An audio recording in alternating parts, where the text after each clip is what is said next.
No, que va. No, porque tengo mis libros aquí y estoy trabajando en mis libros. Entonces, irme o sea, me desbloca. Ya, siempre, o sea, y ahora como te he dicho, no tengo sabático, podría estar retirando, pero estar aquí, sentarme, tener mi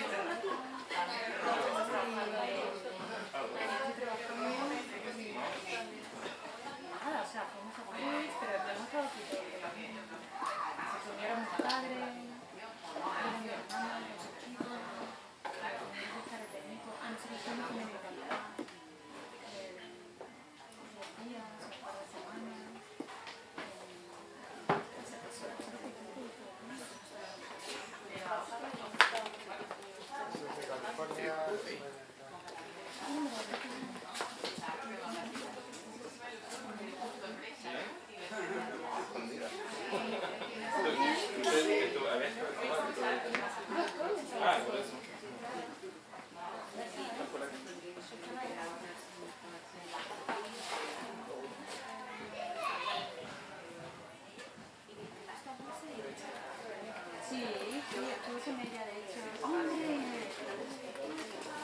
Contigo, joder, desde luego que tener que esperar a verse hasta que siéntate aquí, si quieres, que te sientas aquí.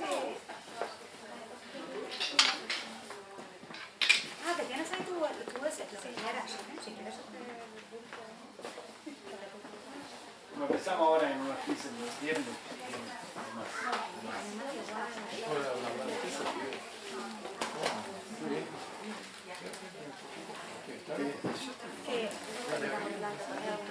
Las tengo, porque yo vengo de ahora del mundo de la literatura. Sí, ya sé, pero no digo que sale todo en el boletín de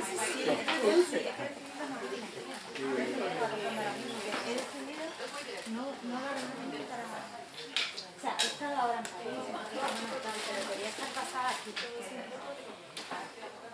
Con los libros, no sé qué...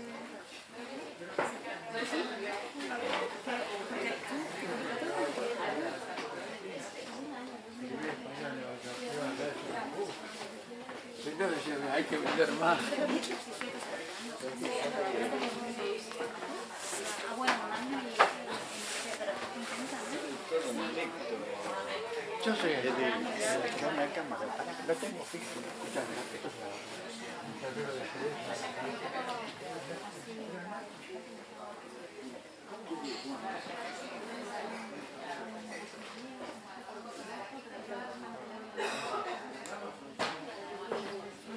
Pero bueno.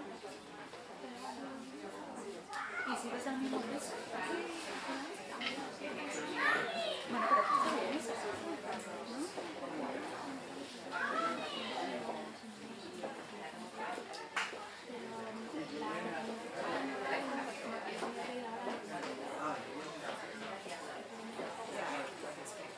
Nosotros somos un vuelo. Sí. Ahora estamos en una casa más grande, en Harlem también, en la 123. Más o menos.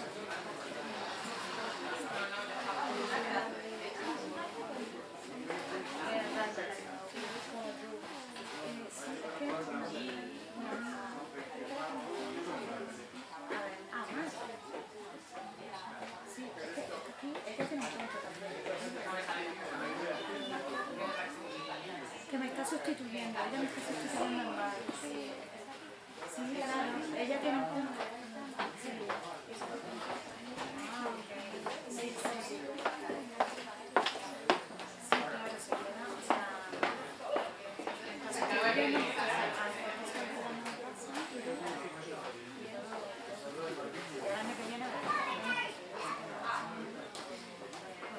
luego se va a ir el pandero de sabático. Pedimos hacer todo.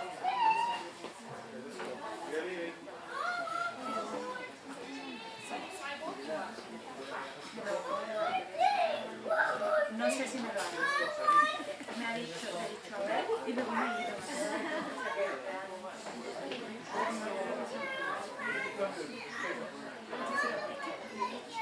No sé si me lo hará. Es que se hace a la madre. Y bueno, no sé cómo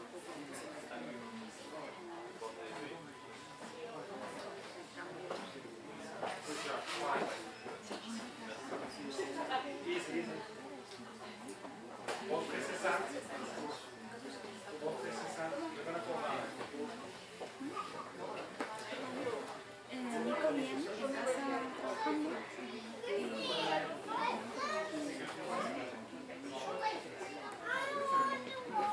Ahora eso, mi niña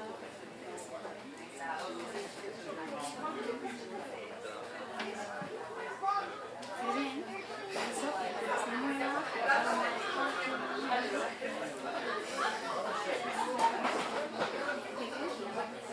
sí, y el mismo tipo. There's something like, oh, Sí. here's the one. That's history. Era necesario. Oh, you mean Blu-ray? Sí, eso. Bueno, ahora lo que pasa es que ahora es ¿sabes? Y nada, ya, pero voy a estar aquí en España, pero vamos, con mi plan es estar aquí. Pues sí, claro, claro que sí.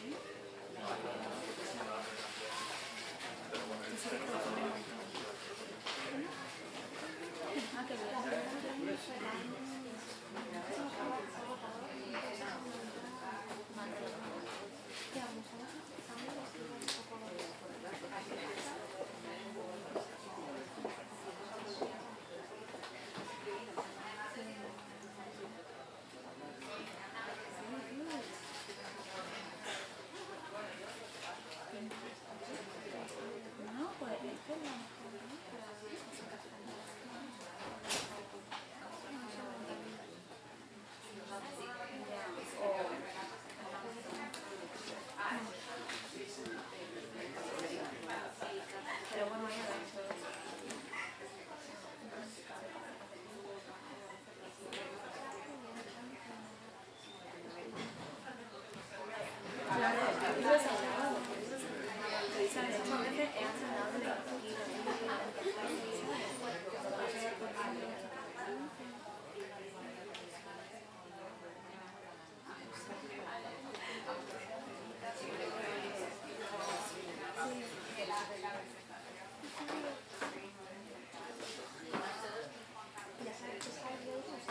estando aquí, casi, bueno, se planteó venir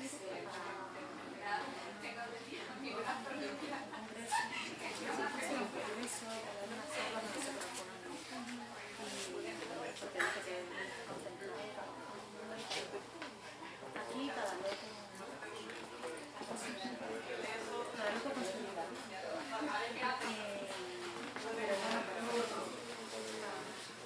Hay otro más. Pero vamos, que no he hablado con él, Hola. o hasta... Viene otro más.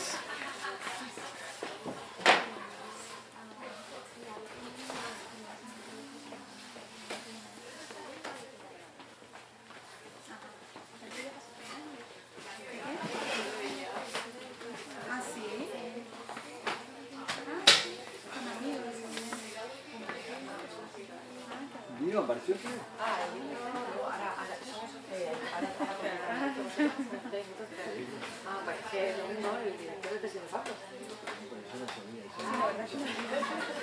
Bueno, pasó por ahí, fuimos a Canadá. Así que vine.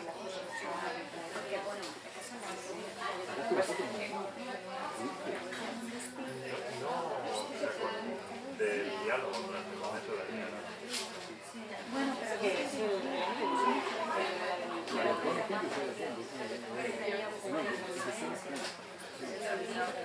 que saca. El editor, pero el que corta. Soy el que corta.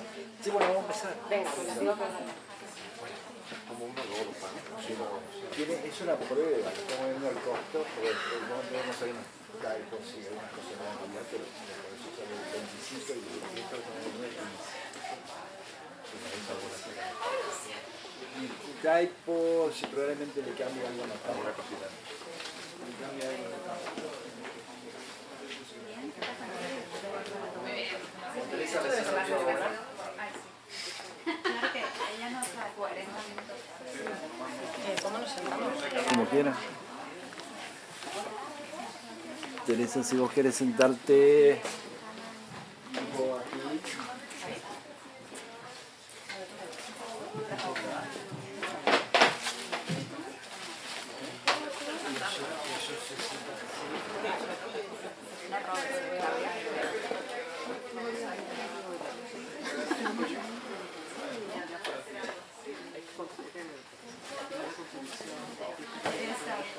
Quería que se siente ustedes tres por aquí. No sé si te este chico que va a ir. Teresa por aquí.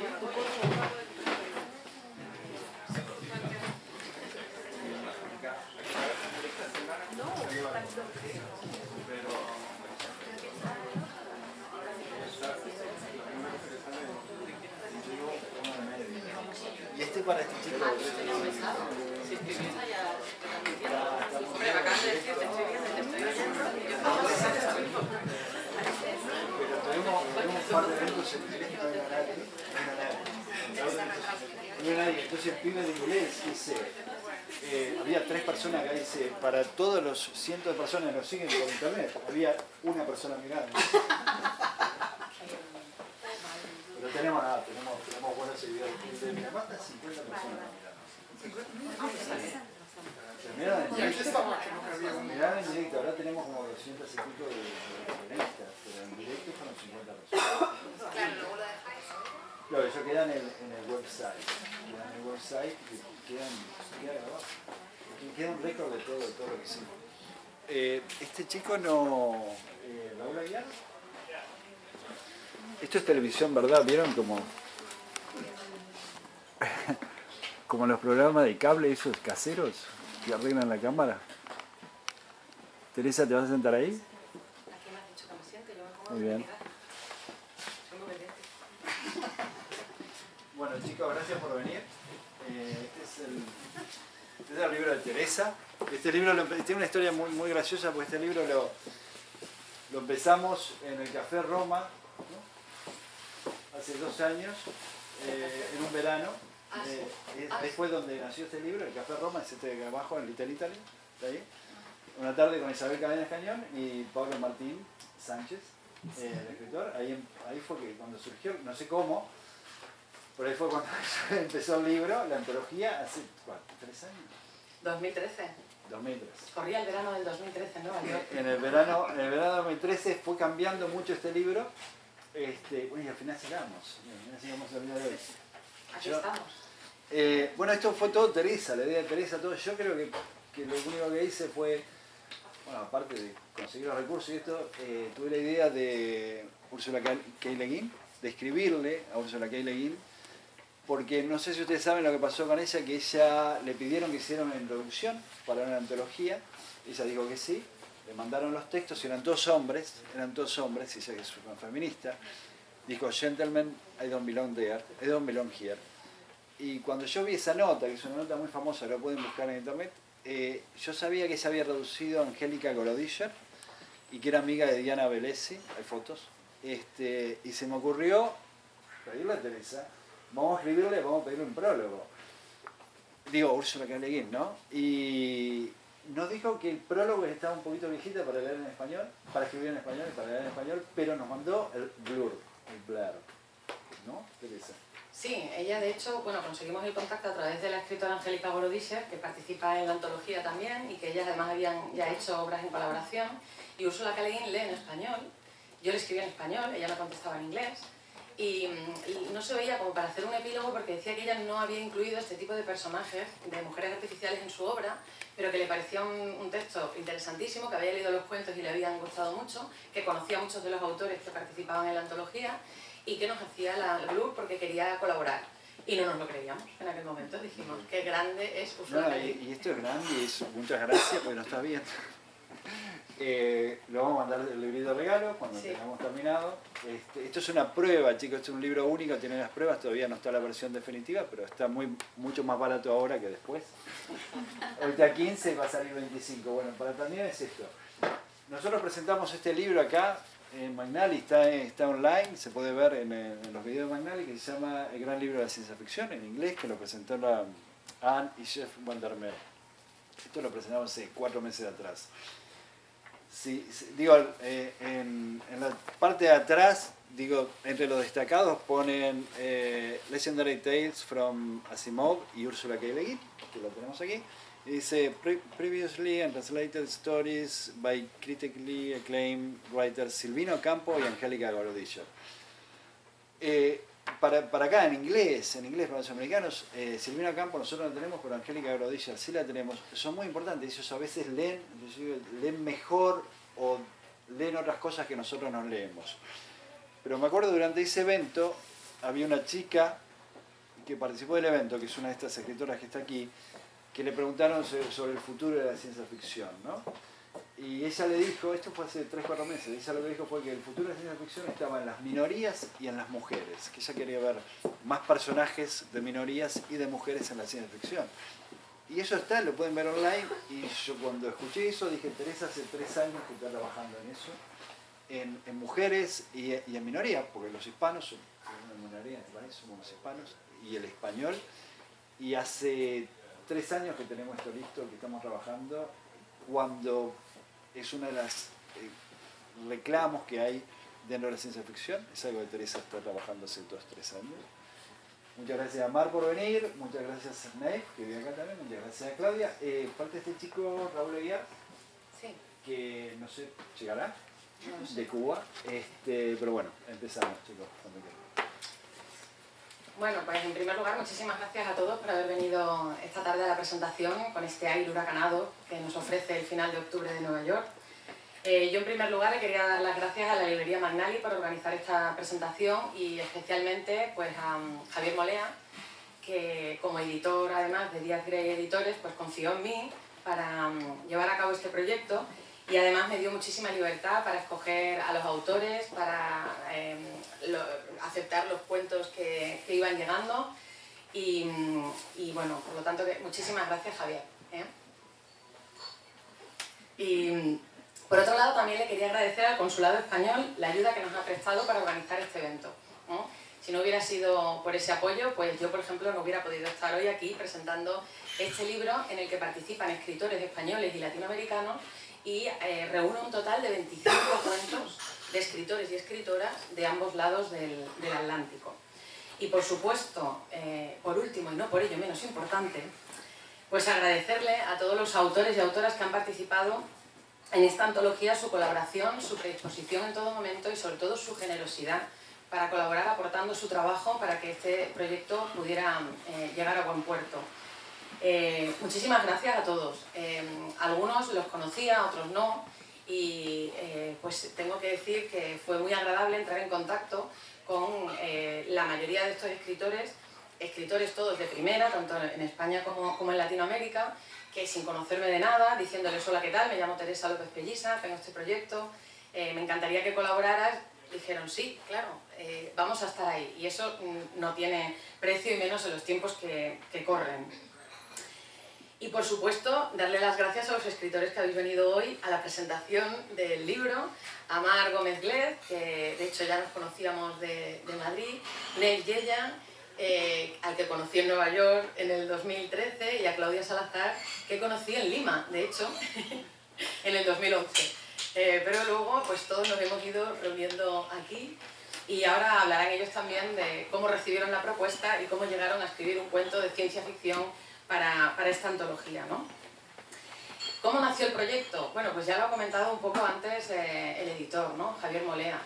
Un verano yo le estaba explicando pues, cómo tenía en mente desde hacía tiempo poder hacer una antología de relatos de mujeres artificiales, porque yo en aquella época trabajo como profesor en la Universidad Autónoma de Barcelona y le estaba dedicando gran parte de mis investigaciones a analizar este tipo de personajes femeninos, ¿no? Dentro de la tradición literaria internacional.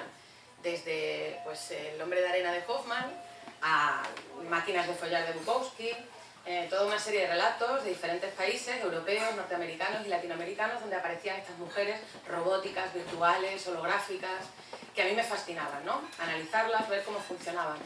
Y Javier Molea dijo, hombre, pues esto se podría convertir en un libro, vamos a intentar recopilar estos cuentos desde la tradición para hacer una especie de recopilación genealógica de todos estos textos. Y así empezó.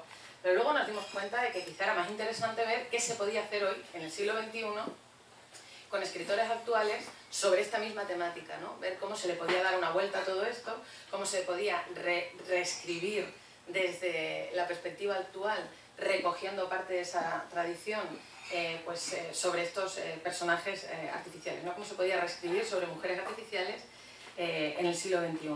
Y entonces esa fue la propuesta, y de ahí que empezarais a recibir correos electrónicos diciendo hola, ¿qué tal? Me llamo Teresa, tenemos un proyecto con Díaz Grey Editores y nos encantaría que participarais, ¿no? Yo he escrito un breve prólogo comentando de una manera muy panorámica y brevemente algunas cosas de cada uno de los cuentos. Son 25 cuentos, por lo tanto se pasa muy por encima de todos ellos sin poder, digamos, analizarlos en profundidad. Y empiezo de hecho hablando de qué son las Pandoras y las Galateas. Y esto os lo cuento porque claro, también hubo que decidir algo y era el título de la antología. Y yo en un primer momento le dije a Javier, pues yo creo que se puede llamar Cibergalateas y Tecnopandoras, la representación de la mujer artificial en Latinoamérica y España. Y me dijo, no, por favor, no. Y tenía razón, yo claro, en aquel momento lo veía tan claro y me decía, esto es que ni para una conferencia que vayas a hacer, a lo mejor ahí sí que tendría cabida, ¿no? Un artículo, un paper, pero no para un libro de cuentos que además queremos vender. Y tenía toda la razón, esto hay que decirlo. Pero yo todavía rebuscaba títulos más similares o enrevesados.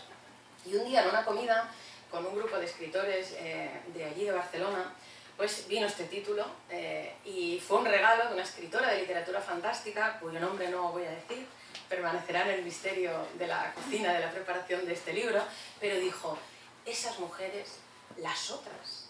Y claro, dijimos, sí, efectivamente, ¿no? Son las otras, ese otro artificial, ominoso, insólito, aterrador, porque aquí hay de todo, algunas dan mucho miedo, otras no, otras os enamorarán o os identificaréis con ellas, no lo sé, siempre me podéis luego escribir o nos podéis escribir contando cómo ha ido la experiencia de lectura.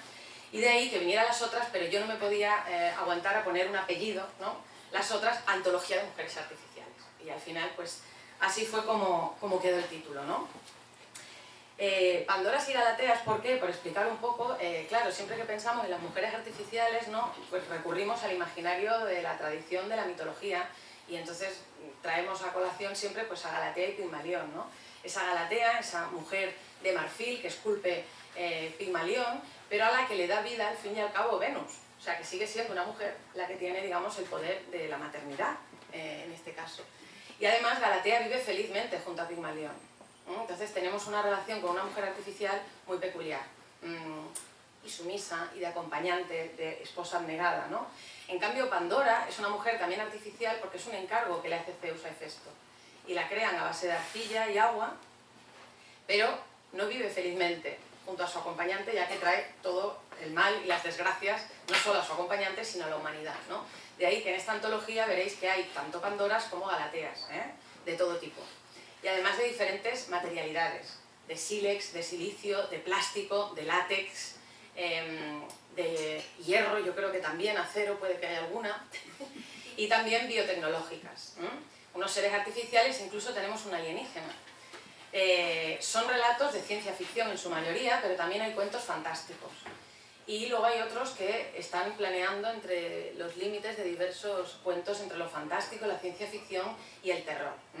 Por lo tanto, creo que para todos los gustos hay un amplio abanico de posibilidades y de lecturas.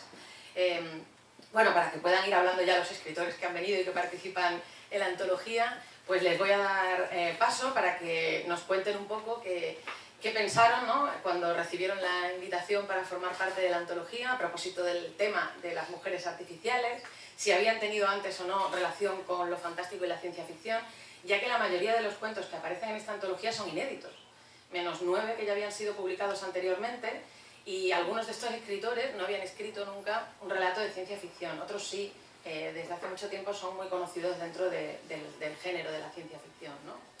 Y pues, contadnos. Bueno, pues muchas gracias Teresa y muchas gracias Javier por invitarme. La verdad es que estaba recordando cuando hablamos de este tema de la antología y cuando me invitaste a participar, que yo estaba viviendo en Los Ángeles en aquel momento. Entonces para mí la idea de mujeres artificiales era menos de ciencia ficción que otro tipo de mujer artificial, y es verdad, o sea, yo enseguida pensé en silicona, pero o sea, gente que puede que sea ciencia ficción, no lo sé, a lo mejor a veces Los Ángeles es un poco de ciencia ficción. Y además, pero me recuerdo que fue hablando por teléfono, como hablamos de la antología, y yo nunca había trabajado la ciencia ficción. Pero fue un momento muy bonito para mí porque era un momento en donde yo había estado escribiendo sobre todo teatro y tenía el proyecto de escribir un texto para una ópera, y yo tenía el personaje de esta ópera, ¿no? Que había visto un anuncio, o sea, una noticia de una ONG que había creado el avatar de una niña para perseguir a pederastas en la red. Y entonces era una niña así con unas facciones que podía pasar como una niña filipina, y a mí esto me pareció que tenía un montón de consecuencias morales. Y entonces yo estaba trabajando con este compositor la idea de esta ópera, porque yo creía que esa iba a ser la ópera, y cuando tuvimos la conversación enseguida lo vi claro, que esto era un relato, o sea, que esto era una historia que se contaba en narrativa. Y enseguida me puse a ello y bueno, así nació Keru, y la verdad es que fue un placer escribirlo.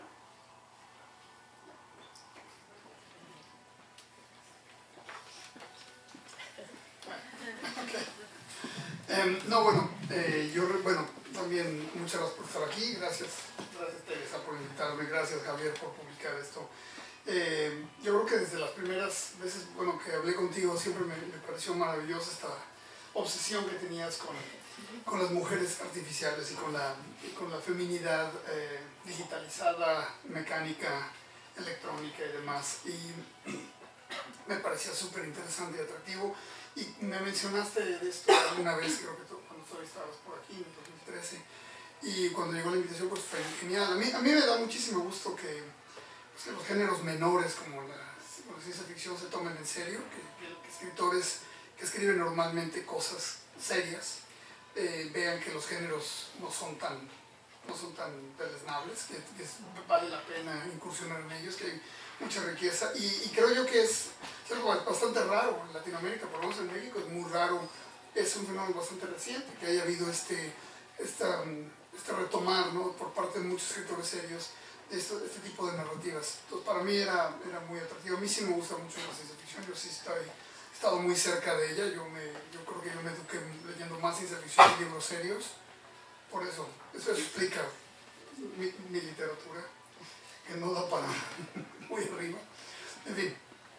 Pero entonces bueno, me parecía muy atractivo la idea de escribir sobre este tema. Y a mí, bueno, había varias vertientes que me interesaban, pero la que escogí fue precisamente de cuestionar la idea de la feminidad y un poco, desde el momento que soy un hombre escribiendo de esto, pues hacer una especie de juego de espejos, ¿no? En el cambiar los significados y la importancia de una cosa bueno, no voy a contar de qué va mi cuento, pero al cuestionar el mismo significado de lo que se trata fabricar una fémina artificial, cuál es la esencia, que es un tema que, bueno, muchos han tocado ya, ¿no? ¿Por qué darle género a la tecnología? ¿Cuál sería la utilidad de darle género a la tecnología, de cambiar una máquina asexual porque no necesita reproducirse, porque no necesita ser atractiva en términos convencionales? ¿Para qué añadirle esta característica extra? Entonces, bueno, yo voy en mi cuento un poco más allá, voy a un tercer nivel en el cual ya después de la masculinidad, la feminidad, bueno, pues no, ya lo importante es lo que sigue. Entonces, no solamente se trata de un esfuerzo corporativo para normalizar la transexualidad, sino que además para disminuir cualquier impacto moral y transformarlo en una mercancía. Pero bueno, más o menos eso. Bueno, igual quiero agradecer a Teresa y a Javier también por la invitación, por la publicación, y me acuerdo cuando Teresa me envió el email, una propuesta para mí un tanto extraña, porque yo no he escrito ciencia ficción, o al menos hasta donde recordaba, y recordé después que sí, y había una consonancia en un cuento que había escrito hace muchos años, estaba muy chiquilla, 12 años probablemente, y fue uno de los primeros cuentos que escribí, y era también un cuento de ciencia ficción, y en un punto me acordé que también tenía que ver con el tema que finalmente terminé haciendo para este cuento, que tenía que ver con el asunto de la reproducción. Ahora me estaba acordando y era como, ¿por qué ciencia ficción reproducción? No sé, algo habrá por ahí, ¿no? Pero al inicio me costó bastante, ¿no? Eres testigo de lo mucho que me costó. Me pregunté, pero, o sea, primero encajar, ¿no? ¿Qué es esto de mujeres artificiales? ¿Cómo pensarlo? Porque el tema de las mujeres me interesa, pero no lo pensaba desde ese lado, desde la ciencia ficción. No era como entrar por otro lado. Un par de veces pensé como tirar la toalla y dije, no hago, pero al mismo tiempo me interesaba el reto, ¿no? Y cuando me pica algo es como dije, bueno, sí, a ver qué pasa, ¿no?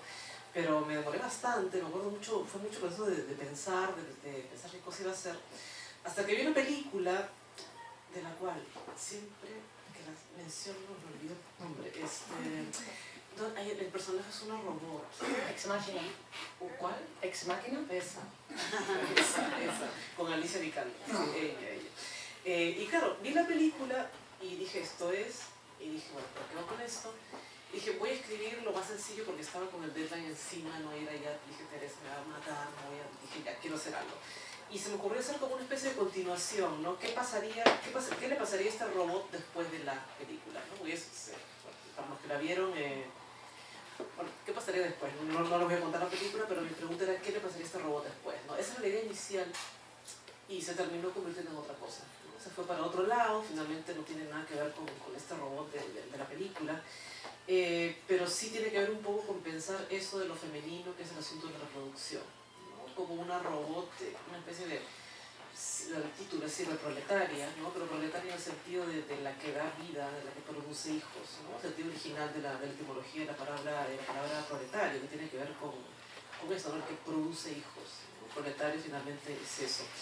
Y nada, pensar un poco cómo una mujer justamente, una mujer artificial, una mujer cibernética, justamente empieza a dejar de lado la cuestión de la sexualidad.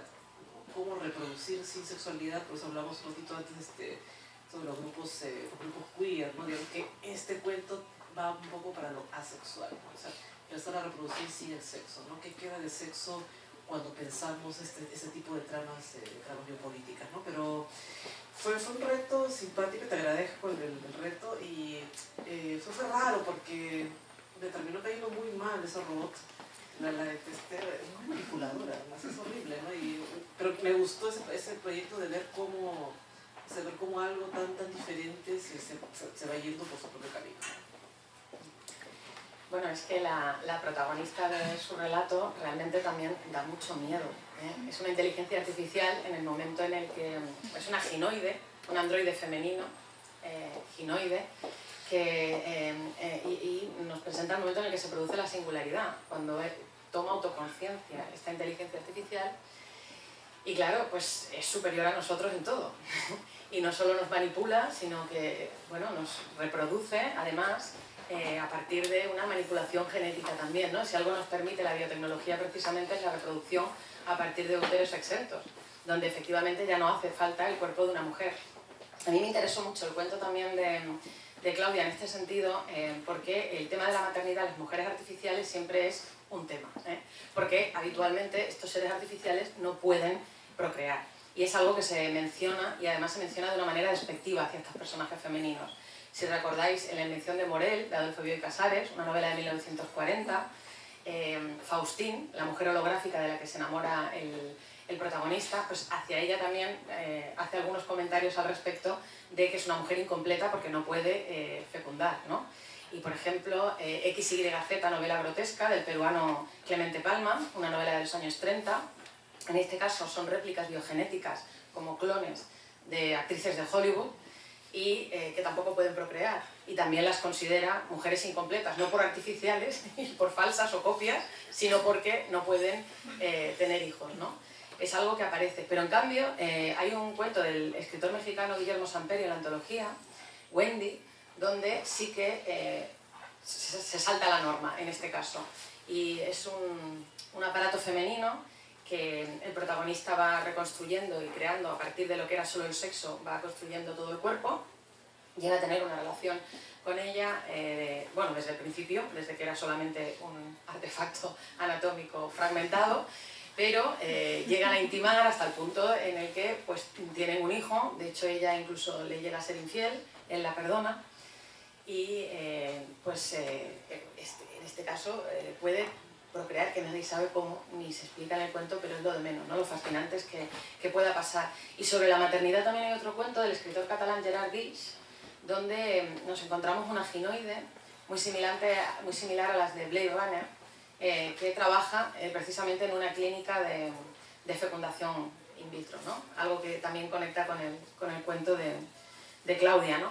Yo por hablar un poco también de los cuentos de los escritores que no están y a colación de lo que comentaban, porque aquí tenemos tres cuerpos distintos.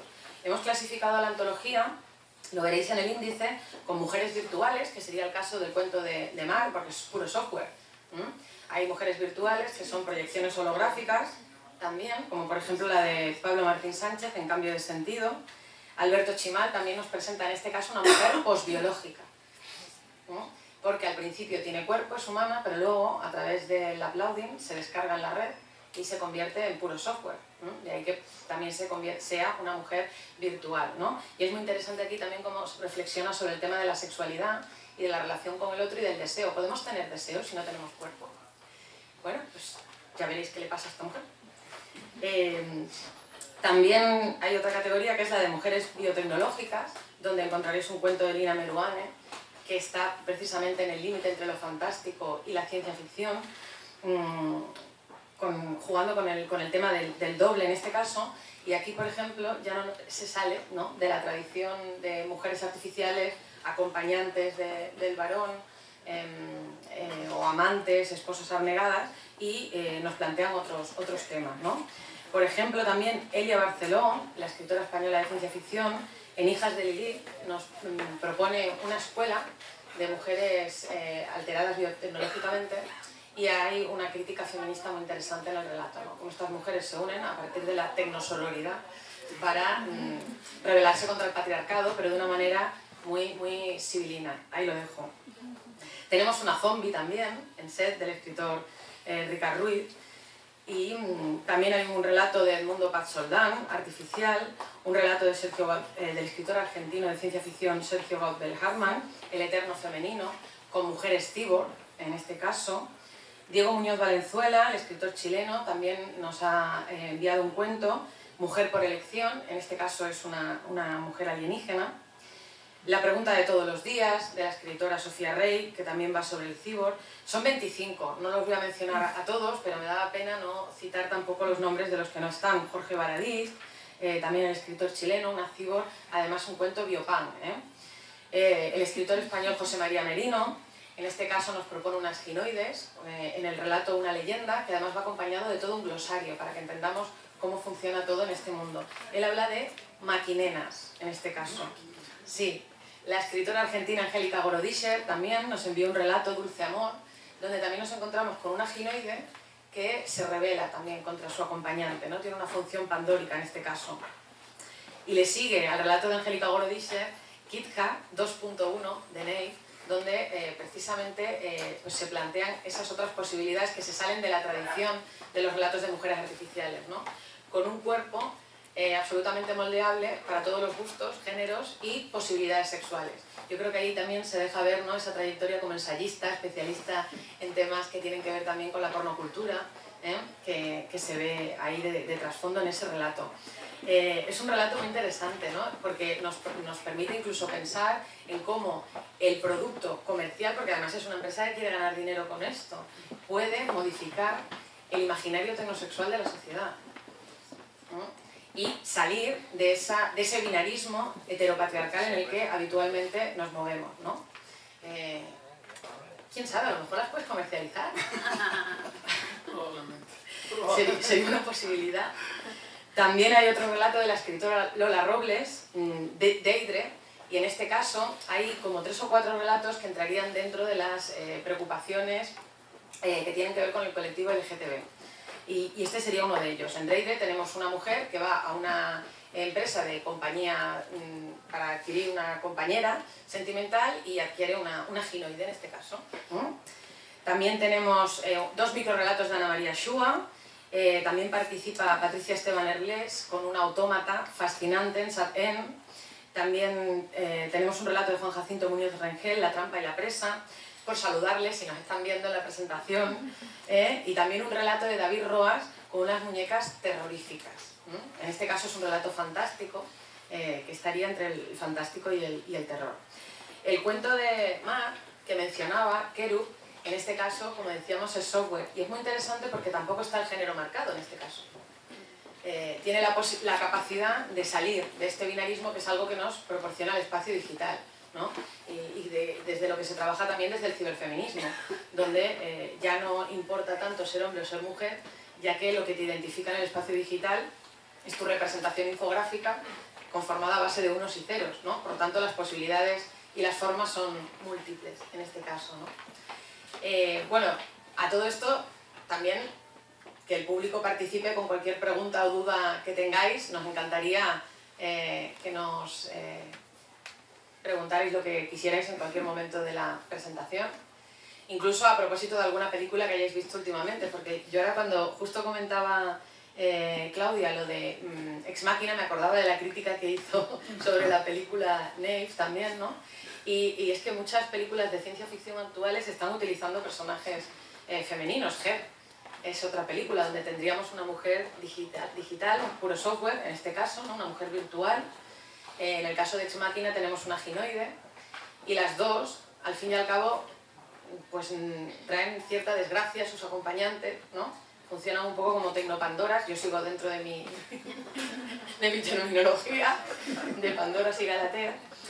Lo interesante es que muchos de los cuentos que hay aquí salen de ese parámetro también binario de Pandoras y Galateas, ¿no? Porque otro imaginario es posible, podemos salir de esa tradición, y aquí también tenemos cyborgs que nos plantean otras posibilidades y otras formas de relacionarnos con el otro, con las otras, con lo otro, con los otros. Y eso es lo que me parece que es más interesante de esta antología, ¿no? Que era lo que comentábamos al principio, esas revisitaciones y reescrituras de la tradición, ¿no? Para proponer un nuevo imaginario. Yo creo que ahí radica la fuerza y el interés de esto, ¿no? Porque muchas de las películas que vemos pues siempre acaban proponiendo cómo la criatura se rebela contra su creador, ¿no? Y yo creo que lo de Frankenstein y la muerte de Jesucristo y Adán y Eva ya, ¿no? Esas criaturas que se rebelan contra su creador es una historia que conocemos mucho, ¿no? Entonces aquí aparecen otras historias con otras posibilidades y otros finales, no siempre happy endings, pero son different endings, esto sí, ¿no? No sé si queréis comentar algo más de alguno de vuestros cuentos o leer algún fragmento de alguno de los cuentos. Sí, yo quería comentar solo una cosa, que es algo a lo mejor muy obvio, pero cuando yo estaba escribiendo este cuento y siempre tenía en la mente lo de mujeres artificiales, bueno, he hecho un poco esto de Los Ángeles un poco en broma, pero también en realidad yo pensaba qué hay de artificial en nosotras, ¿no? Y entonces, para mí, para escribir el cuento, realmente la niña, que no es una mujer, y que es además una niña que puede convertirse efectivamente en niño, no es tanto la mujer artificial de mi cuento como la narradora. Y bueno, creo que esto se entenderá mejor una vez que me lea un pequeño fragmento. Me hago la misma pregunta cada mañana.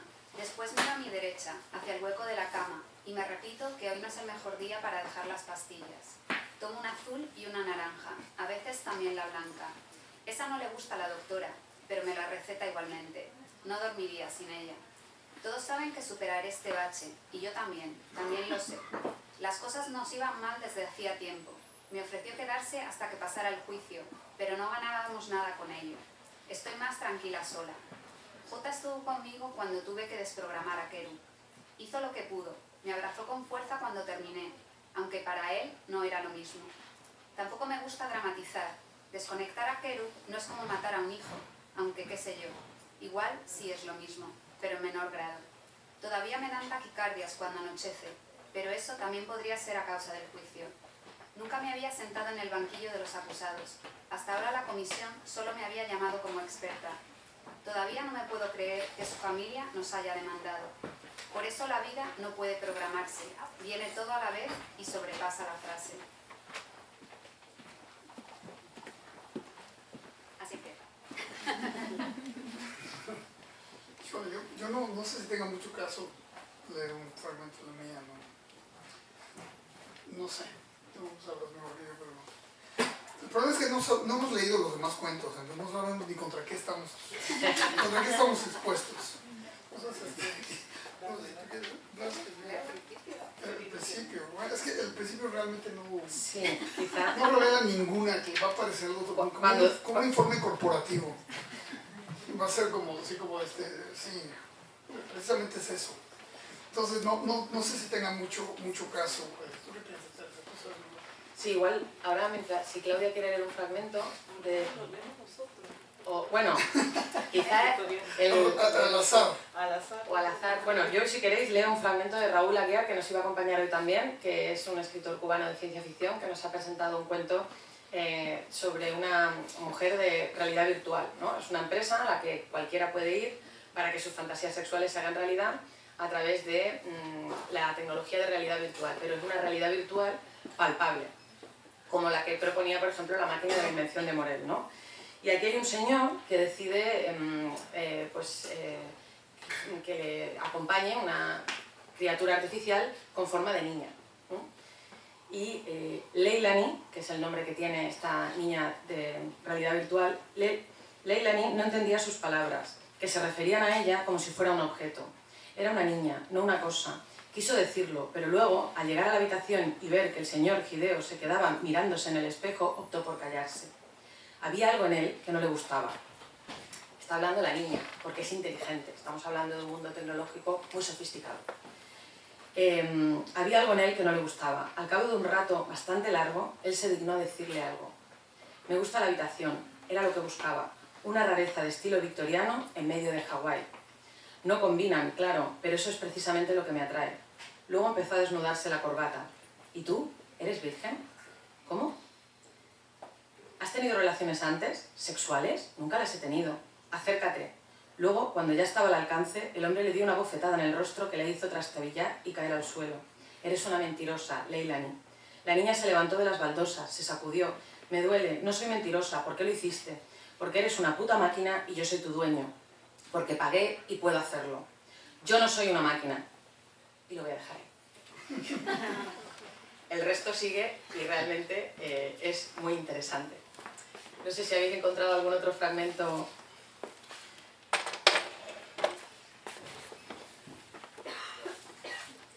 Bueno, nada más quería añadir algo a lo que tú dijiste. Sí, a mí me llama mucho la atención que durante décadas el cine de ciencia ficción fue muy estéril, hubo muy pocas cosas. Es decir, entre Metrópolis y Blade Runner hay realmente pocas cosas. Hay muchísimas cosas, pero muy pocas realmente relevantes, ¿no? Y Metrópolis, pues uno de los personajes centrales es María, que es esta mujer artificial que es como la esencia, en la tradición cinematográfica, la madre de todas estas creaciones. Y de repente, después de muchísimo tiempo, cuando llega Blade Runner con un personaje secundario, bueno, con varios personajes secundarios, pero principalmente Rachel, que es una replicante, y le da un giro nuevo, una reconcepción, porque a pesar de que no es, la historia no trata solo de ella, sino trata de toda esta insurrección maquinal, yo creo que a muchos el personaje de Rachel nos parece fundamental en la película y es una de las cosas que realmente hicieron que la película hiciera clic y que cambiara la visión que tenemos de la ciencia ficción y todo esto.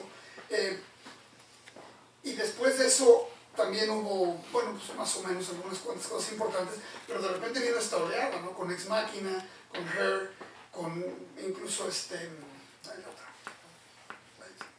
Lucy.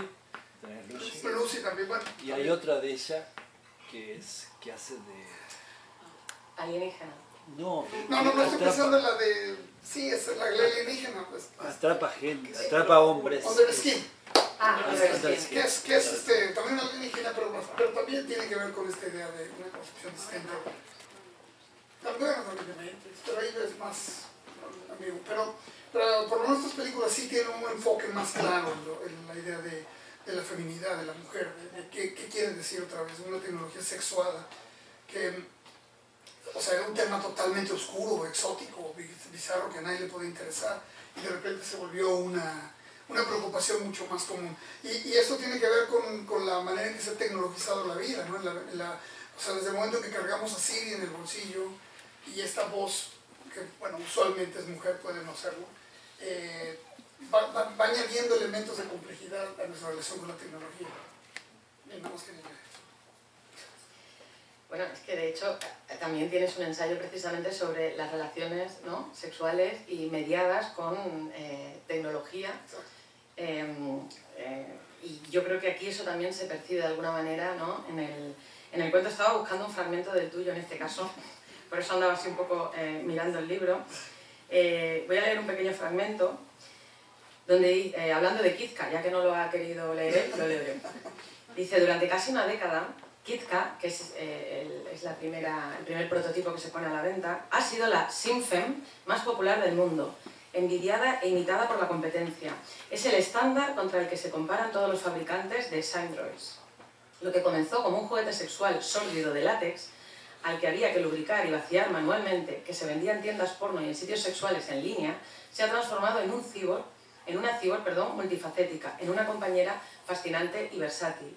Biocemco se convirtió en un titán económico y líder del mercado debido a la demanda de este producto. Y esto no sucedió por magia ni por decisiones administrativas autoritarias, sino por el trabajo constante y multidisciplinario de todos los empleados. Dice: por supuesto que fabricamos otros modelos y líneas, pero ninguno es tan famoso como Kitka, y no me refiero únicamente a las ventas. Claro, el relato lleva por título Kitka 2.0. 2.1. Uy, perdón. Yo ya pensando en el siguiente cuento que vas a hacer, Sí, claro, exacto, porque esto tendrá que tener la siguiente fase. 2.1, ¿no? Pensando en esa idea poshumana, possexual, posporno, de nuestra relación con este tipo de artefactos. Entonces, os quería leer algo sobre Kitka 1, versión 1, y para que podáis luego conocer a Kitka 2.1 y veáis lo multifacética que es. Gracias. Yo creo un pedacito del inicio, pero bueno, ahí va. Es un breve diálogo. Pensamos, ante todo, en la comodidad de nuestros clientes. ¿Y qué aspectos de sus operaciones están orientadas a este objetivo? Todas. El periodista me hace las mismas preguntas que ya me han hecho otros, así que continúo relatando algunos detalles más de mi corporación. Cuando la entrevista termina, suma 25 las veces que he pasado el test de Turing con un periodista. Con mis clientes la suma es aún más alta. Está por cumplirse 3 años desde que escapé del laboratorio donde me crearon.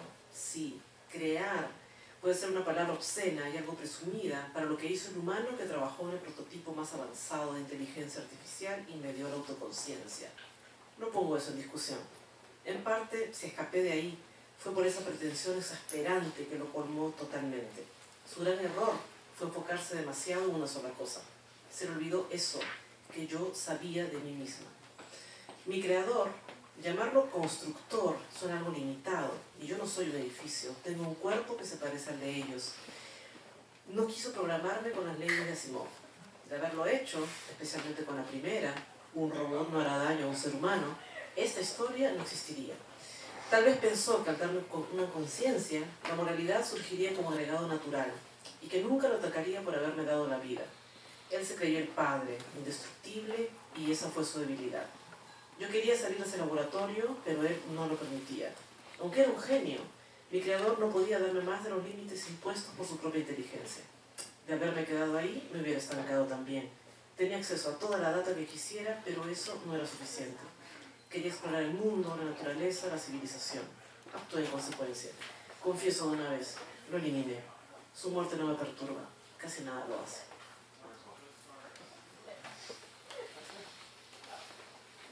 Y por citar a otro de los autores que tampoco están, porque evidentemente pues están repartidos por todos los continentes que han participado en la antología, en el glosario que acompaña el relato de José María Merino, simplemente por leeros cómo define a las maquinenas, que son los artefactos femeninos que protagonizan este cuento.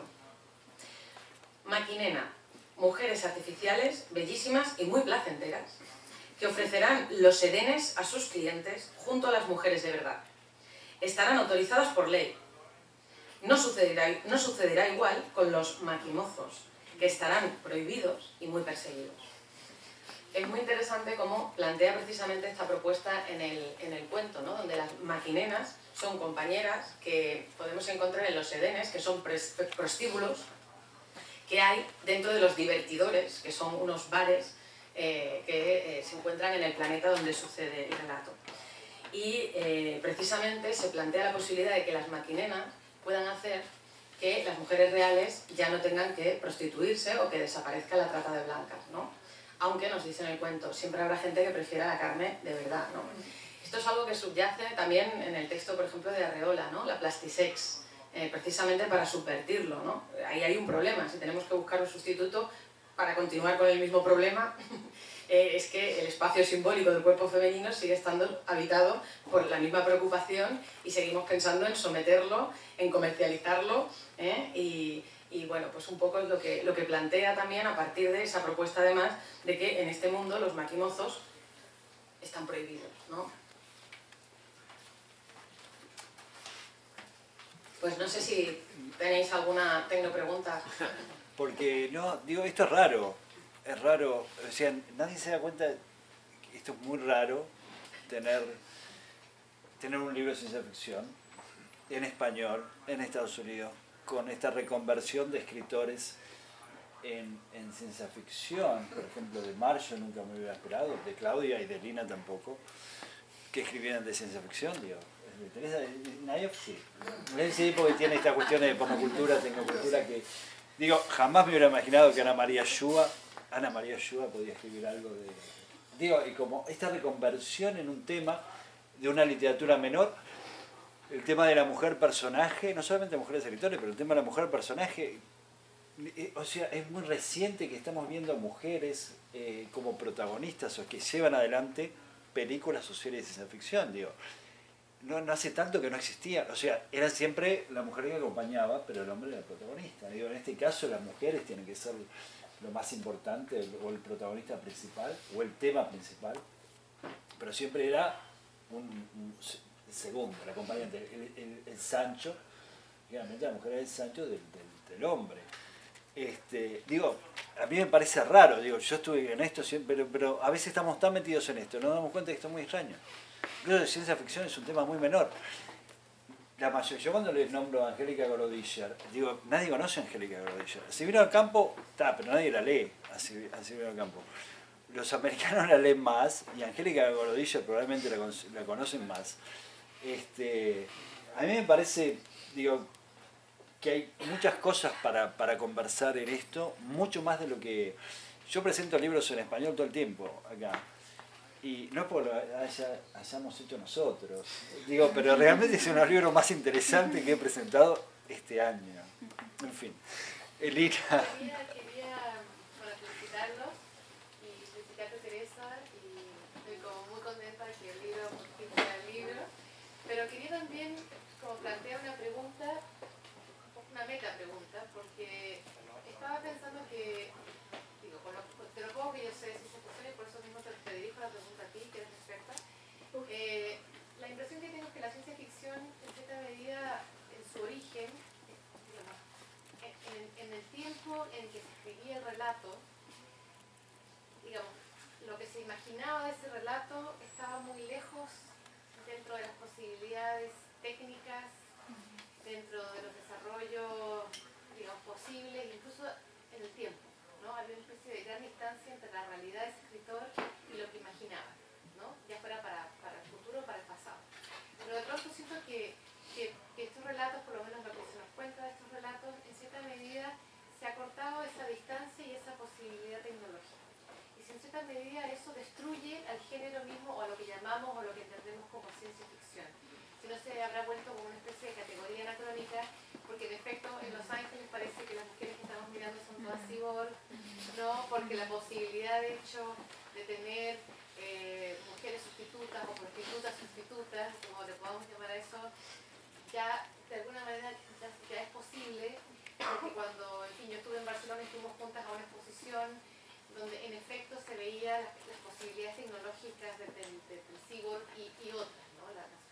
Todo tipo de sustituciones con todo tipo de materiales, ¿no? Para todo tipo de usos.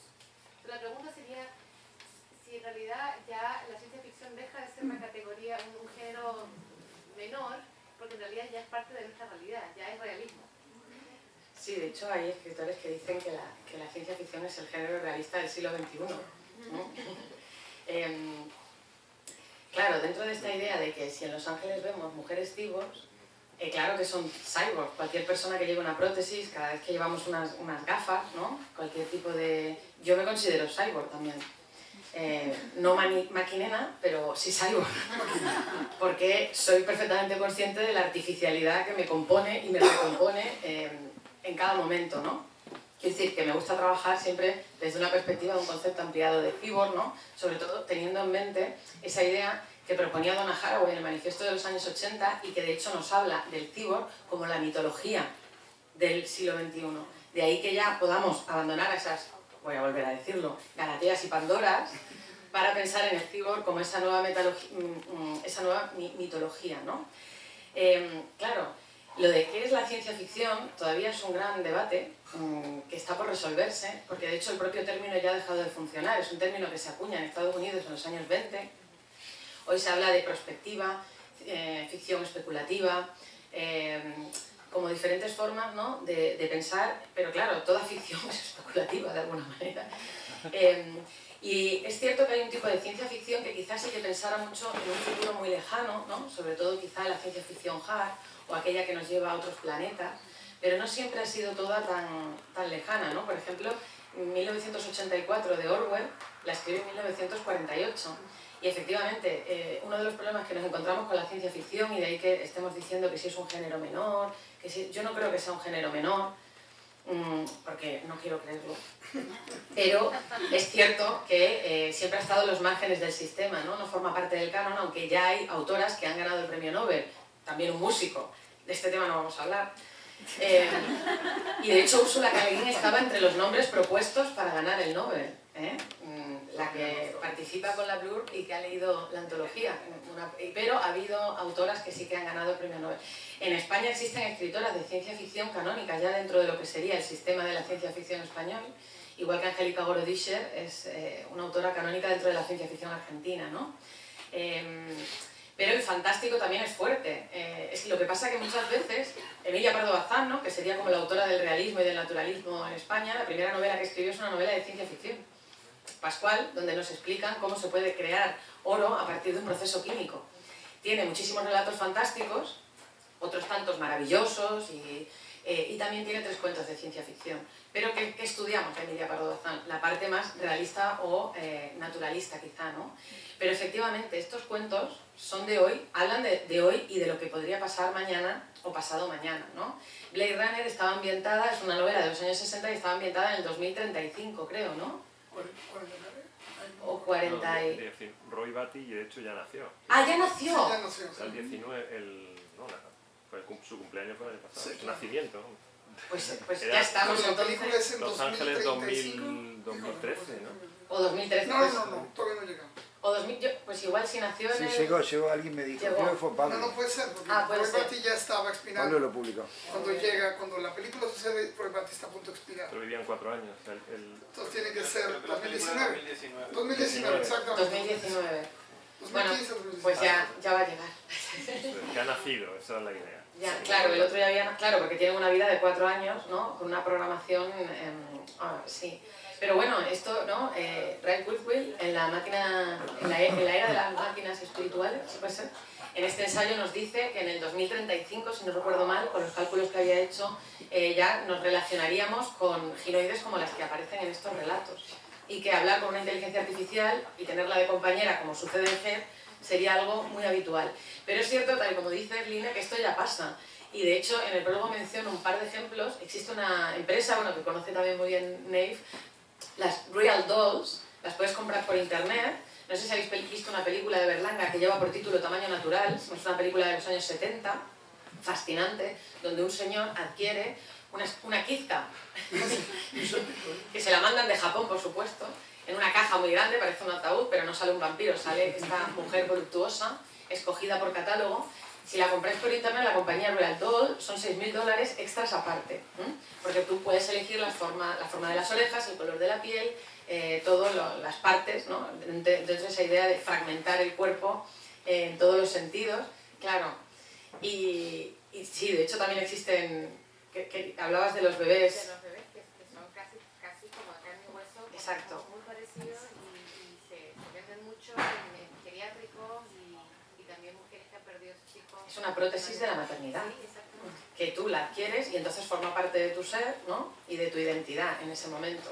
Igual que si adquieres una prótesis de una mano, de una pierna o unas gafas, ¿no? De alguna manera, o sea que sí que eso, las Doll No Mori, estas son una compañía de compañeras sexuales también Kizkas, en Japón, pues no sé si la hora son $500 o algo así, y de hecho cuando mueren las llevan incluso a un cementerio que tienen para enterrar a estas mujeres artificiales, y esto es real, esto no es ciencia ficción ni aparece en la antología hay cosas todavía más interesantes. Si esto os ha llamado la atención, adquirid el libro y veréis lo que os puedo ofrecer. Yo añadiría eso. Mira, a mí me parece que el nombre no es apropiado porque realmente estamos hablando no de una ciencia ficción, sino de una tecnoficción. Es decir, todo tiene que ver con aplicaciones de la ciencia que ya están alejados de sus orígenes científicos, ya están en usos prácticos. Y esta tecnoficción pues sí refleja nuestra tecnocultura, nada es más tecnocultural que la vida que tenemos ahora. O sea, es decir, a partir de que Internet surge, o sea, Internet nace vinculado profundamente con la pornografía desde sus orígenes. Y todo el motor de la invención tecnológico ha estado siempre marcado por la posibilidad de ofrecer estímulos sexuales. Entonces Internet es este gran motor del imaginario sexual. Entonces va desde la inmensa cantidad de pornografía, de las posibilidades de relacionarse con otros seres humanos o relacionarse con cosas que no sabemos si son o no seres humanos, ya sea en redes sociales o en cualquier otro rollo. Entonces esto está pasando todo el tiempo, ¿no? Y esto es una cotidianidad que no debería ya sorprendernos, pero... ¿Puedo preguntar algo? yo todavía trato de entender al animal y al ser humano. ¿No sería esto y un poco salirse de ese tema? Por ejemplo, en vez de enfocarse uno en un robot, ¿no sería mejor enfocarse en quién compra ese robot?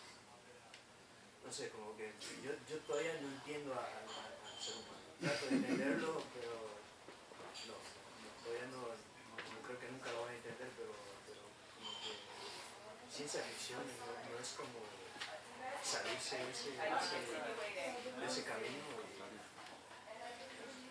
¿Vos pensás que es escapista? Es como... Pero yo creo que los robots, los cyborgs son un reflejo del hombre. O sea, quiero decir que lo que estás viendo es... o sea, lo interesante de la ciencia ficción es que muestra realidades del ser humano. O sea, no se está escapando, al revés, está yendo explorándolo de otra manera, ¿no? O sea, desde mi punto de vista. O sea, no sé. No, yo creo que tienes toda la razón, precisamente es eso, ¿no? O sea, el hombre, por supuesto, es un animal, pero es un animal muy peculiar, con esta capacidad de inventar y de generar cosas y de engendrar cosas que se salen totalmente de los cauces de lo natural. No entender ese aspecto de lo humano sería una negación total a la esencia de lo que somos. Nos caracterizamos por eso, ¿no? Por esta idea de trascender a la naturaleza de una u otra forma con nuestras invenciones.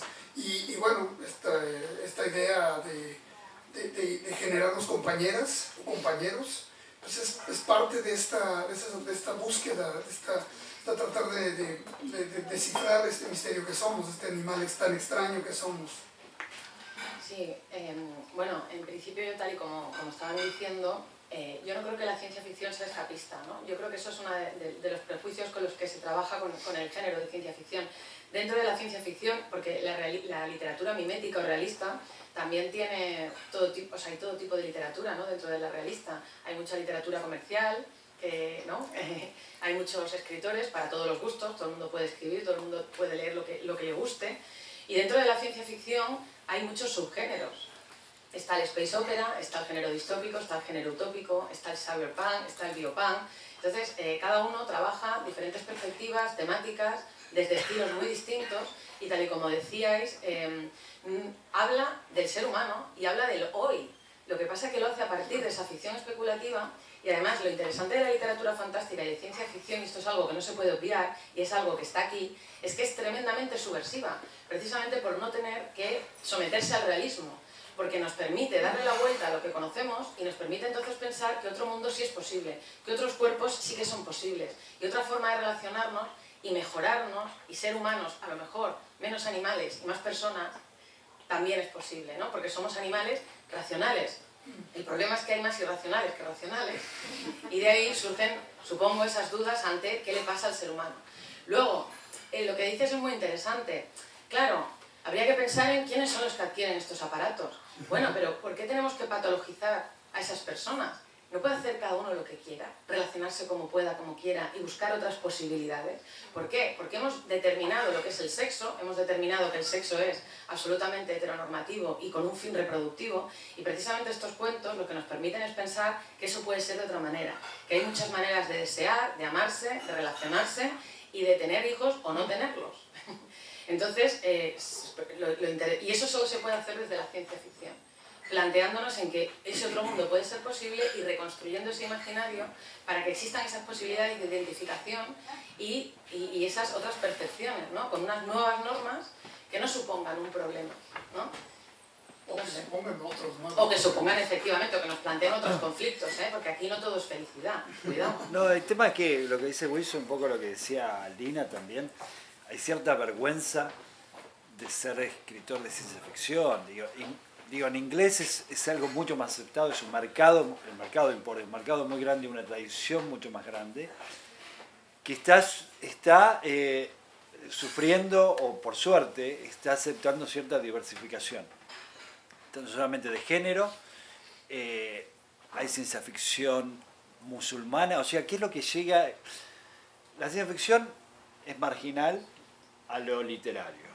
Digo, uno de los dos escritores que creo que fue Philip K. Dick, a Ursula K. Le Guin, fueron a Ray Bradbury, son los que salen del género de ciencia ficción y pasan a ser aceptados como literatura, son los que de alguna forma llevan la ciencia ficción a un estatus de literatura, porque antes no era literatura, lo mismo que las novelas policiales, por ejemplo, ¿no? Pero hay escritores que lo llevan, sí, esto es literatura, aparte de ser ciencia ficción, es literatura, aparte de ser una novela de detectives, es literatura. Hay ciertos prejuicios al llamado escritor de lo fantástico, escritor de ciencia ficción, que existen en inglés, existen mucho más en español. Nadie piensa en Borges como un escritor fantástico. Fue uno de los primeros y más grandes escritores fantásticos y de ciencia ficción que tenemos en español. Pero nadie piensa en eso. No es un escritor fantástico. Y la gente que lo lee no se da cuenta. Uno lee a Borges, es escritor fantástico, no se da cuenta que es literatura fantástica porque es Borges. Es otra cosa. Hay que ver cómo ingresa la ciencia ficción al mercado. Por ahí Teresa hace un trabajo increíble, tiene 25 autores. No lo vemos en Latinoamérica, pero existe, digo, en España creo que es un fenómeno mucho más grande, en México también, pero no es algo que se vea en muchos países de Latinoamérica, sigue siendo marginal, aunque gracias a la tecnología hay comunidades, vos podés entrar, hay sitios en internet de cientos, de miles de personas que participan de algo cyberpunk o cuentitos o lo que fuera, pero online, virtualmente, las comunidades son enormes. En papel sigue siendo un género muy menor en la literatura. No sé qué va a pasar, hacia dónde va. Yo lo único que sé es que lo que está haciendo Teresa, esta reconversión de ciertos escritores para que los leamos como ciencia ficción, y mismo reconversión de escritores mismos para que escriban dentro de la ciencia ficción, digo, es algo muy necesario en la literatura en español. Digo, tampoco estamos acostumbrados a leer literatura de detectives en español. Existen grandes escritores, pero no leemos tampoco la novela negra en español. O sea, nos cuesta. Cuando, digo, yo siempre pongo el ejemplo de Salma Hayek, fue a hacer un casting para una novela, para una película de ciencia ficción. Le dijeron que no, dijeron, ¿dónde se vio un mexicano en el espacio? Pero es cierto, digo, pero es cierto y yo lo entiendo. Yo lo entiendo. Después hubo así un mexicano en el espacio, pero es difícil para nosotros encontrar. Digo, cuando ustedes leen esto en las maquinenas, por ejemplo, tenemos problemas. O sea, ¿cómo leemos a un escritor como ciencia ficción? ¿Cómo usamos tecnología? ¿Cómo escribimos la tecnología del inglés? ¿Cómo la escribimos en español? O sea, la ciencia ficción la hacemos creíble. Nosotros como lectores latinoamericanos podemos leer a escritores en español de ciencia ficción y nos parece creíble, nos parece literariamente bueno. Digo, creo que ese es el gran desafío. Leer la ciencia ficción escrita en español como literariamente buena, porque, aunque yo considero que hay dos tipos de escritores, un escritor y hay un escritor de ciencia ficción, que son cosas diferentes. En español, el nivel de escritura de ciencia ficción es mucho más elevado que en inglés, por ejemplo, ¿no? Digo, porque en inglés hay millones de cosas y el 90% es muy malo de los que escriben ciencia ficción, pero en español es diferente porque hay menos. Y en estos casos de hacer el pasaje de escritores, como hace Teresa, que no son de ciencia ficción, pasarlos a que escriban en ciencia ficción, levanta el nivel de la ciencia ficción en español. Voy a hacer una pregunta medio rara, pero bueno. Hablando de mundos posibles, ¿no?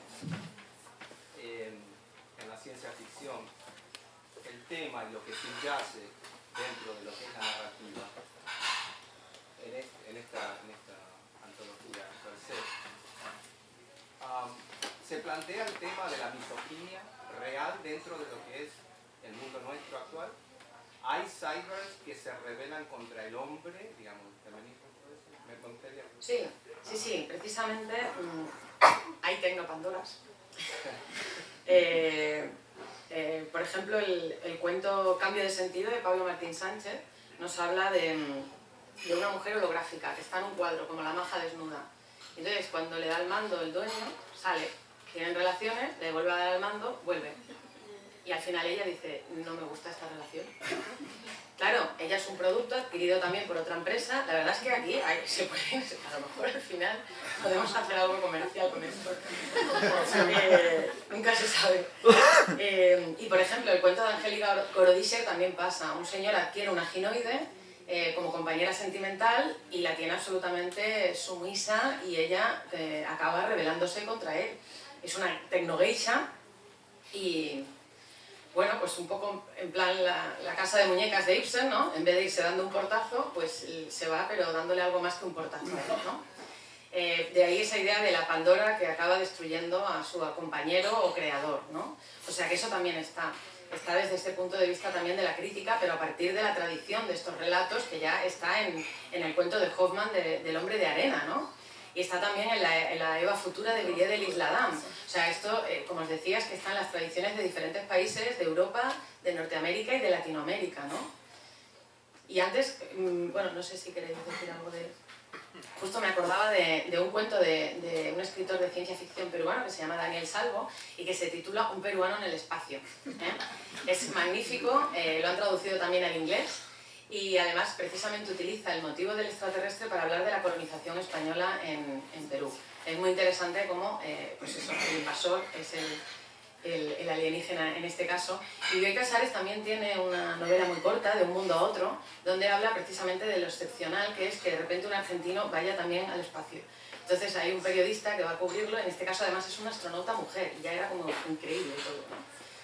Precisamente ironizando, ¿no? Porque es verdad que la ciencia ficción latinoamericana y escrita en español también en España ha seguido unos vericuetos un tanto distintos al anglosajón, evidentemente, ¿no? Y quizá a veces la tecnología no ha sido tan importante como la preocupación social o incluso medioambiental, y eso es muy interesante, ¿no?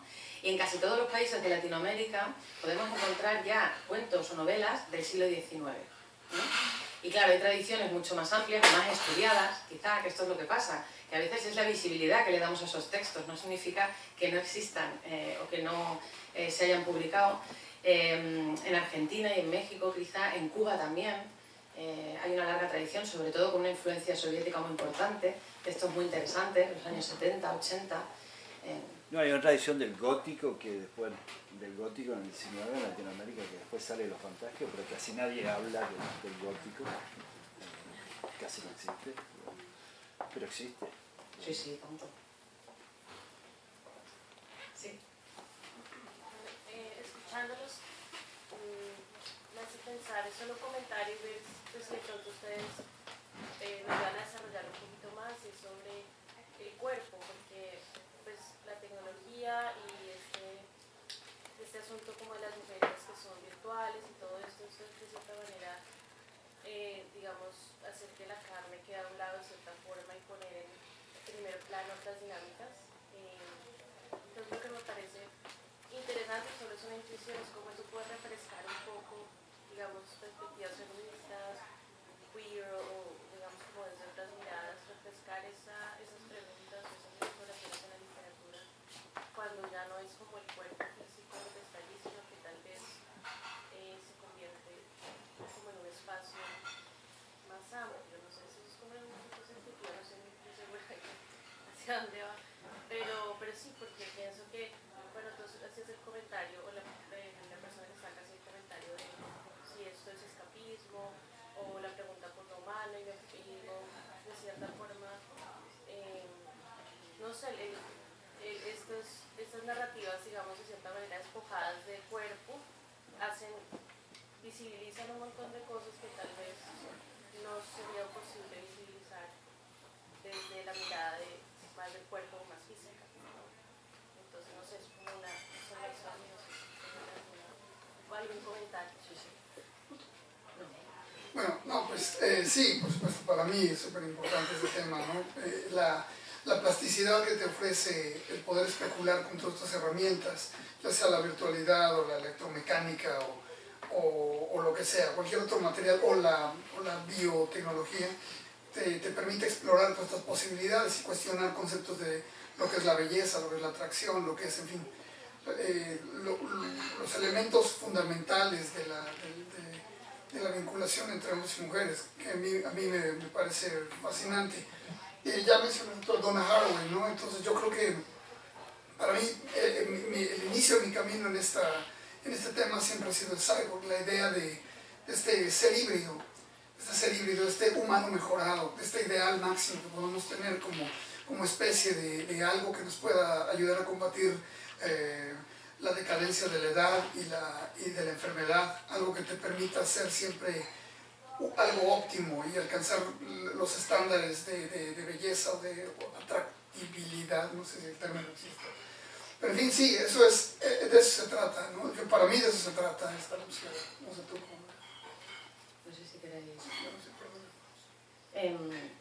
Yo creo que esto es fundamental. De hecho, cuando hablamos también de feminismos y recuperando otra vez a Donna Haraway, que es un texto de los años 80, de hecho piensa la idea del cyborg como una metáfora política para ya empezar a imaginarnos un mundo posgénero. Y claro, hoy por hoy todavía el cuerpo marca de alguna manera la sexualidad, el sexo, no la sexualidad, y luego por otro lado iría el género, ¿no? Que ya creo que más o menos desde las teorías actuales partimos de esa idea de la sexualidad y del género como algo performativo y que se construye. Aquí hay un relato que he recordado del escritor argentino Sergio Gottberg-Hartmann, El eterno femenino, donde nos plantean un mundo en el que los cuerpos son reconstruidos constantemente. Estamos en guerra y claro, es más barato reconfigurar, o sea, claro, si vamos perdiendo gente y soldados, de un día para otro, a partir de la tecnología, van reconfigurando esos cuerpos, pero no siempre son del mismo sexo ni las mismas personas, porque claro, al final hablamos de el cuerpo te hace la identidad. Esto es algo que también, por ejemplo, desde el ciberfeminismo y las relaciones que tenemos en el espacio digital, ¿no? Se pensaba, pero claro, es un feminismo utópico también, que el cuerpo en la red no importa, pero claro, si tú ¿con qué participas en la red? Con tu identidad, con tu subjetividad, y está construida a partir de un cuerpo, ¿no? Otra persona que trabaja sobre esas cuestiones desde el arte es Oglan, ¿no? Es una performer que trabaja lo que se denomina carnal art, y lo que hace ella es operarse quirúrgicamente precisamente para reflexionar sobre cómo la cirugía impone unos cánones de belleza a los cuerpos femeninos y cómo la tecnología también te permite subvertirlos o darles la vuelta. Ella coge imágenes de la tradición pictórica occidental, pues la Venus de Botticelli, se me acaba de olvidar el nombre, la Gioconda, la Mona Lisa. Coge diferentes partes de las caras de estas mujeres y lo que vemos en la performance es cómo se opera en directo. Y luego además participamos en el postoperatorio de todo esto. Se ve un cuerpo ahí mutilado, reconfigurado. Ella va leyendo textos mientras la operan porque lleva anestesia local, o sea, ella no sufre, no hay dolor, porque algo que te permite la tecnología es no tener dolor, para eso hay pastillas, hay anestesias, hay todo tipo de cosas. No sé si iba por ahí la pregunta. Pues sí, también. Sí, de WhatsApp era amplia, ¿no? Punto de vista. Bueno, una más, chicos. ¿Algo más? Bueno, yo la digo. ¿Puedo? Porque yo creo que a mí me fascina la ciencia ficción, pero pienso también que permanentemente hacemos transferencias, lo cual significa que en todas esas figuras, en todas esas análisis que se hacen de distintas formas de la Tierra, no es nada más que un reflejo, un espejo lo que el ser humano está buscando.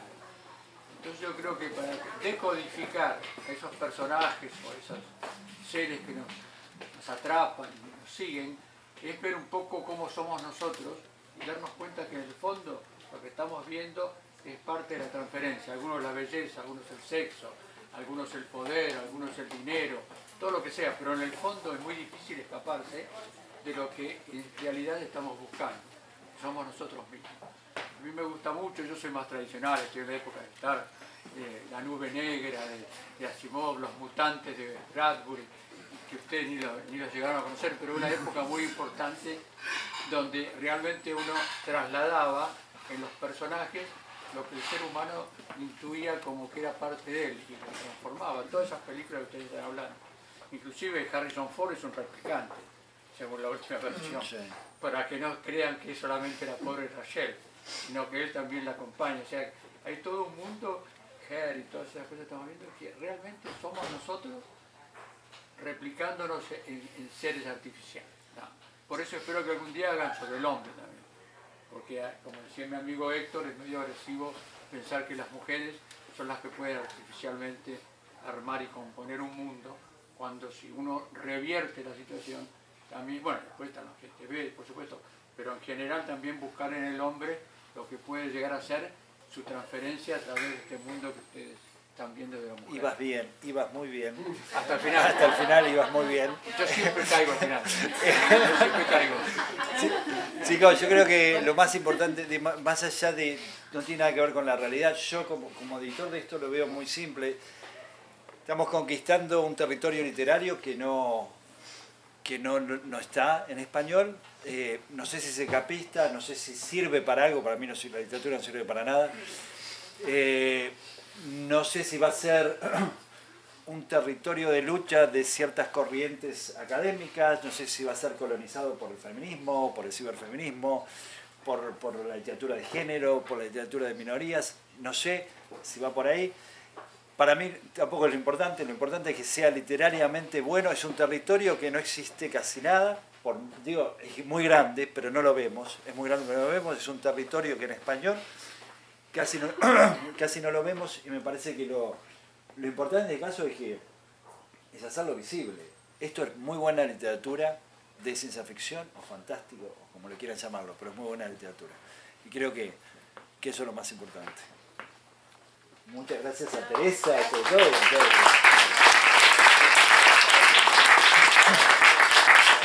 Chicos, tenemos poquito, este es un libro que no está terminado, tenemos unos cambios para hacer, pero hoy lo pueden comprar a $15, sale $25 cuando lo terminemos.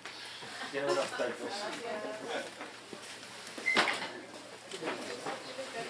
Sí, hay que hacerle comisión. ¿En este tenías fecha? No, que va.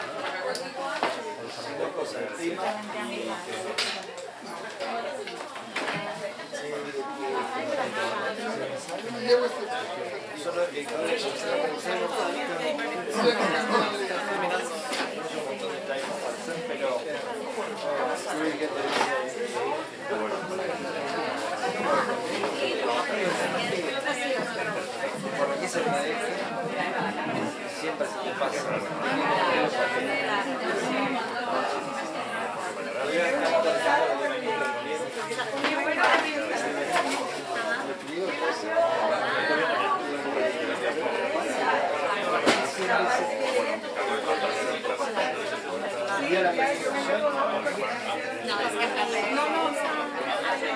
Cambia.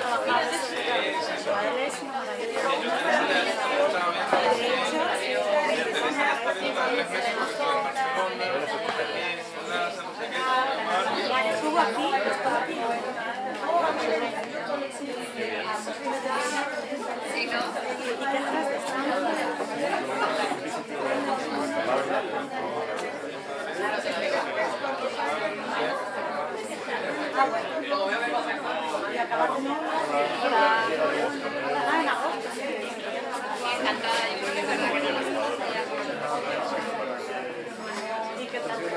que